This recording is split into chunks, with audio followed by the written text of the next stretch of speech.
Hi everyone, RFG here with a review for Megacopter Blades of the Goddess, a top-down isometric twin-stick action shooter inspired by games like Desert Strike and Jungle Strike. The game was developed and published by Pizza Bear Games for PC.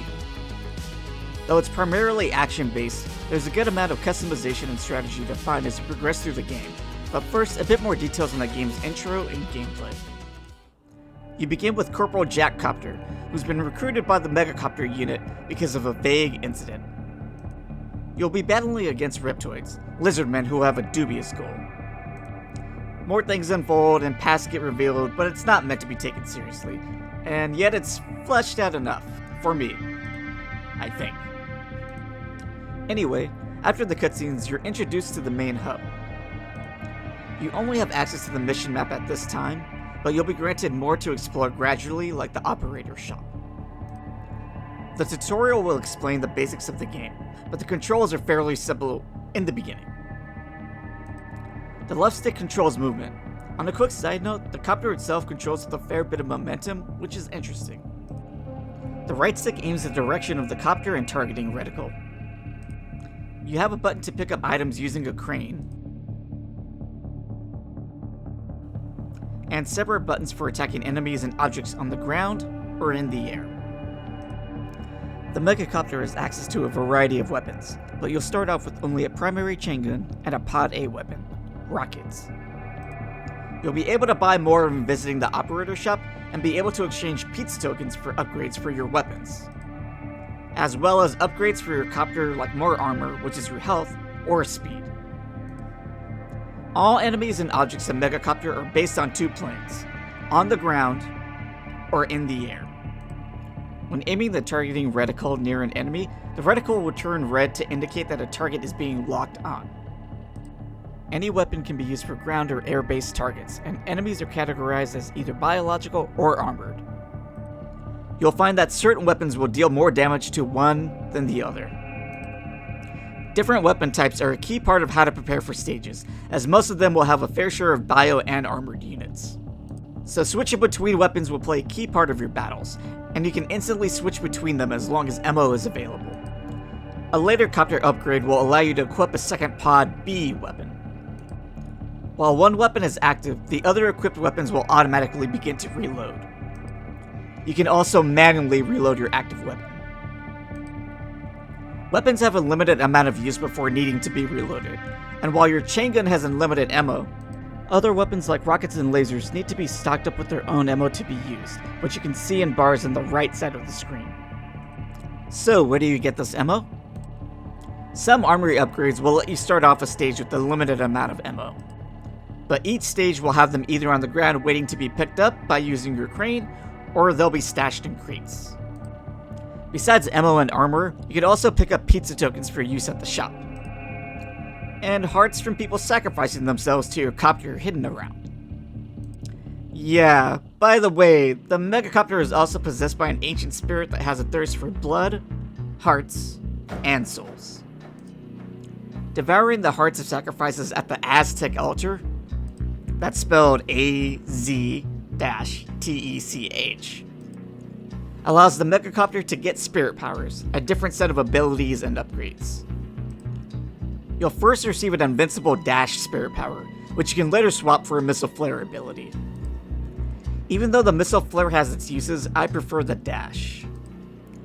I'm not sure if it was intentional, but when using the dash, depending on the direction you're holding the left stick when the dash is finished, you're able to kind of slingshot the Megacopter in different directions.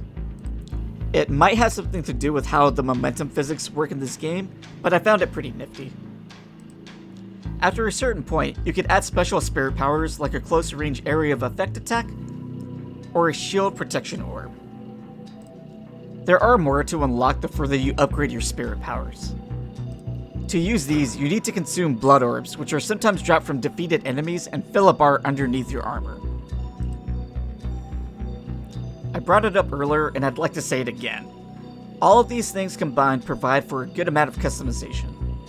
There's a decent amount of enemy types with their own attack patterns, and stages use several different types of maps and sizes. It's also not all just blast away enemy after enemy either. There's a good variety of mission types that work well with the core gameplay, and going in with guns blazing at every possible moment will most likely get you killed. Strategy isn't just picking the right loadout. Different objectives might require you to attack from certain angles or prioritize certain targets, while boss battles require their own strategies for you to be effective. And though the game starts off fairly tame, it's not particularly easy. But if you are having trouble, you can always beat earlier stages for more pizza tokens and hearts for upgrades. As for the story, yeah, it's definitely goofy and weird, but I enjoyed it. There's definitely cheese there, and yet the characters still have fun backstories, and the plot kept going forward fluidly. There's so much to love about the art in this game. The 2D animation here was really well done, along with the general design direction. The Megacopter stands out prominently against the backgrounds, enemies are easily distinguished from each other, items are easy to spot, and small touches like trees being affected when you're nearby, or the levels of destruction on certain objects like houses are welcome. And the cutscenes are a great throwback to classic games. I did, however, feel like I was often losing track of the targeting reticle. There were times where I couldn't tell where enemy projectiles like missiles were coming from, and sometimes enemies would be hidden behind objects or other enemies. Not a huge deal, but it did sometimes get annoying. Though you do have options to adjust some of the heads-up display, so if you're having trouble with anything regarding your meters or other on-screen indicators, I would recommend taking a look.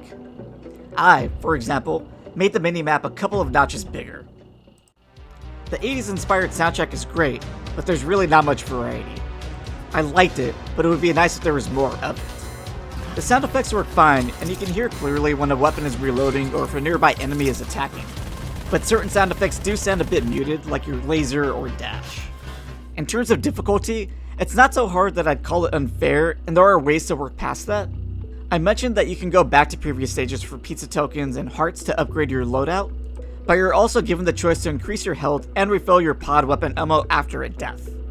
Whether you choose to opt out of the bonuses after a death or not, the checkpoint system in the game is kind of awkward depending on the stage.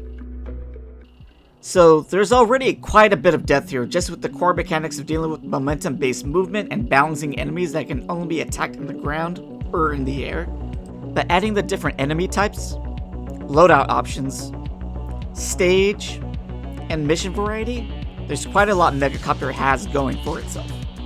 Needless to say, I thought Megacopter was great.